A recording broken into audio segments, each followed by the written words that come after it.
比百合强，胜雪梨。这东西才是养肺王牌，咳嗽、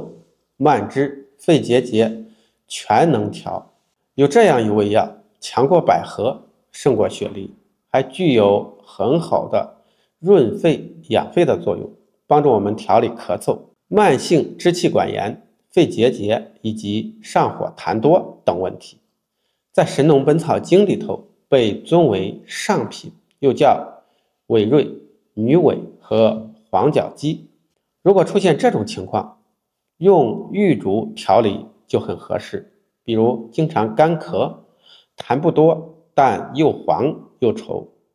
或是喉咙干得像火烧，说话声音都变哑了，还可能伴有晚上一阵阵的发热出汗，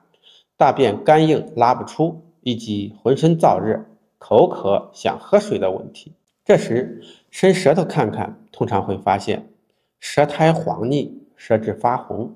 这些都是适合用玉竹的信号。讲完了玉竹的适用情况，接下来就教大家怎么用它搭配调理，让效果更精准。首先呢，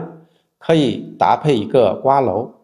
如果你平时嗓子里有的没的感到有痰，这个痰呢又黄又黏，吐又吐不出来，吞又吞不下去，卡着非常难受，甚至还有咳嗽的问题，这个时候就可以参考这个搭配了。第二，可以搭配一个猫抓草和当归、川芎。如果你有良性的肺结节，平时还经常觉得胸闷、心里烦躁，身体也总提不起劲儿，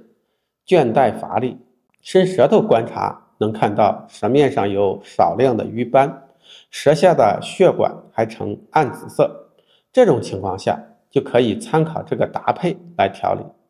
最后可以搭配一个西洋参。如果你平时总觉得心里烦躁，还老口干舌燥，喝再多水也不管用，没一会儿又渴了，甚至嘴巴还会起皮，伸舌头观察，发现舌头颜色发红，舌苔很少，